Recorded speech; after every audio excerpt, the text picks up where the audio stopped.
മുഹമ്മദുൻ സയ്യിദുൽ കൗനൈനി വസ്സഖലൈനി വൽ ഫരീഖൈനി മിൻ ഉറുബിൻ വമിൻ അജമി.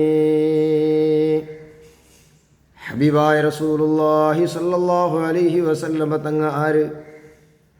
മുഹമ്മദുൻ സയ്യിദുൽ കൗനൈനി, മുഹമ്മദ് നബി സല്ലല്ലാഹു അലൈഹി വസല്ലമ തങ്ങ സയ്യിദുൽ കൗനൈനി, ഈ ദുനിയാവിടും ആഖിറത്തും സയ്യിദായിട്ട് ഇവിടെ ഹബീബായ നബി സല്ലല്ലാഹു അലൈഹി വസല്ലമ തങ്ങ അതായിട്ട് ഇവിടെ റസൂലുള്ളാഹി സല്ലല്ലാഹു അലൈഹി വസല്ലമ തങ്ങ ചെന്ന ഹദീസ് ഇമാം മുസ്ലിം റളിയല്ലാഹു അൻഹു റിപ്പോർട്ടാക്കട്, അന സയ്യിദു വലദി ആദം, ആദം സന്തതികളെ സയ്യിദായിട്ട് കിടന്നാണ്. ആ സയ്യിദറെ ಬಗ್ಗೆ ഇമാം നവവി റഹിമഹുല്ലാ അടക്കമുള്ള വലിയ വലിയ മഹാന്മാർ, മുഫസ്സിരീങ്ങൾ, മുഹദ്ദിഥീങ്ങൾ അങ്ങനത്തെ വ്യാഖ്യാനിക്കറോ സയ്യിദ് സയ്യിദ് എന്നെങ്കിൽ അല്ലദീ യുഫ്സഉ ഇലൈഹി ഫിൻ നവാഇബി വശ്ശദാഇദി കുല്ലിഹാ, എല്ലാ പ്രയാസം, എല്ലാ ബുദ്ധിമുട്ടു, എല്ലാ കഷ്ടങ്ങളെ ടൈമിലും ഒരു അഭയകേന്ദ്രമായിട്ട് ഇക്കട് സയ്യിദ്, അതായിട്ട് ഇവിടെ സയ്യിദിനർത്ഥം. അപ്പോൾ സയ്യിദുൽ കൗനൈൻ, ഈ ദുനിയാവുടും ആഖിറത്തും സയ്യിദായിട്ട് ഇവിടെ ഹബീബായ നബി സല്ലല്ലാഹു അലൈഹി വസല്ലമ തങ്ങ വല്ലദീ യുഫ്സഉ ഇലൈഹി ഫിൻ നവാഇബി വശ്ശദാഇദി കുല്ലിഹാ, എല്ലാ പ്രയാസങ്ങളും ബുദ്ധിമുട്ടുകളും കഷ്ടപ്പാടുന്ന ടൈമിലും ഒരു അഭയകേന്ദ്രമായിട്ട് ഇവിടെ ഹബീബായ നബി സല്ലല്ലാഹു അലൈഹി വസല്ലമ തങ്ങ.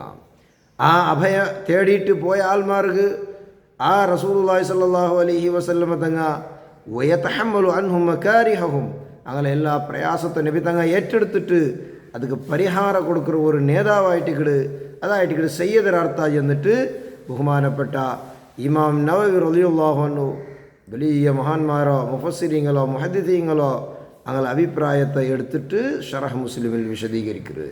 ഇമാം ഖാദി ഇയാദ് റഹിമഹുല്ലാ തുടങ്ങിയ വലിയ വലിയ മഹാന്മാർ ആ സയ്യിദ്ക്ക് അർത്ഥം കൊടുക്കണം.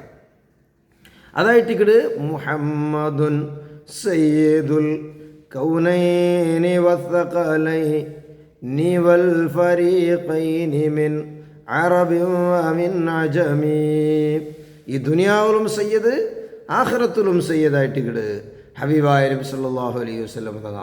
ആഖിറത്തിൽ പിന്നെ ദുനിയാവിലോ ഞങ്ങൾ സയ്യിദായിട്ട് അംഗീകരിക്കില്ല, ദുനിയാവിൽ നിങ്ങൾ അഭയാർത്ഥികളായിട്ട് പോണ്ടില്ല ചെന്ന ആൽമാരടക്ക ആഖിറത്തിലെത്തുമ്പോൾ ആ ഹബീബായ നബി സല്ലല്ലാഹു അലൈഹി വസല്ലം തങ്ങൾ മുട്ട പോയിട്ടേ തീരണോ.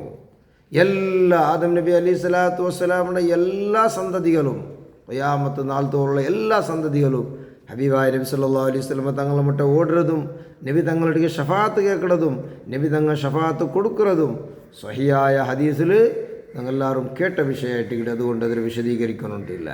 അതായിട്ട് ഇങ്ങോട്ട് മുഹമ്മദുൻ സയ്യിദുൽ കൗനൈനി, ദുനിയാവിലും ആഖിറത്തിലും സയ്യിദ് അഭയകേന്ദ്രമായിട്ട് ഇങ്ങോട്ട് റസൂലുള്ളാഹി സ്വല്ലല്ലാഹു അലൈഹി വസല്ലം തങ്ങ. വൽ ഫരീഖൈനി, അതേപോലെ രണ്ട് വിഭാഗത്തും, രണ്ട് വിഭാഗക്കാർ മിൻ അറബിൻ വമിൻ അജമി, അറബികൾക്കും അനറബികൾക്കും. റസൂലുള്ളാഹി സ്വല്ലല്ലാഹു അലൈഹി വസല്ലം തങ്ങ അറബിയായിട്ട് ഇങ്ങോട്ട്, അറബികളോ നേതാവ്, അറബികളിൽ അറബി വംശത്തിൽ വന്ന ആളായത് കൊണ്ടിട്ടു അറബികൾക്ക് മാത്രമല്ല റസൂലുള്ളാഹി സ്വല്ലല്ലാഹു അലൈഹി വസല്ലം തങ്ങ സയ്യിദ്, അറബി അല്ലാത്ത അനറബികൾക്കും ഹബീബായ നബി സല്ലല്ലാഹു അലൈഹി വസല്ലം തങ്ങ സയ്യിദായിട്ട് ഇങ്ങട് ചെന്നിട്ട് ബഹുമാനപ്പെട്ട ഷറഫുദ്ദീൻ മുഹമ്മദ് അൽ ബുസൂരി റഹിമഹുല്ലാ ഹദീസറോ വ്യാഖ്യാന രൂപത്തിലായിട്ട് ഇങ്ങട് ചൊല്ലോ, അതായിട്ട് ഇങ്ങട് ഹദീസിൽ ചൊല്ലോ, അന സയ്യിദു വലദി ആദം, ആദം സന്തതികളെ സയ്യിദ്. ആദം സന്തതികളിൽ ചെല്ലുമ്പോൾ അറബികളും അനറബികളും എല്ലാ മനുഷ്യ വിഭാഗവും പെട്ടിട്ട് ആ എല്ലാ മനുഷ്യ വിഭാഗത്തും അതുപോലെ മലക്കുങ്ങും ഹബീബായ നബി സല്ലല്ലാഹു അലൈഹി വസല്ലം തങ്ങൾ നബിയും റസൂലും സയ്യിദും കൂടിയായിട്ട് ഇവിടെ ചെന്നിട്ട് ബഹുമാനപ്പെട്ട മുഹമ്മദ് ബിൻ അൽ ബുസൂരി റഹിമഹുല്ലാ നമുക്ക് വിശദീകരിച്ചിട്ടുണ്ട്.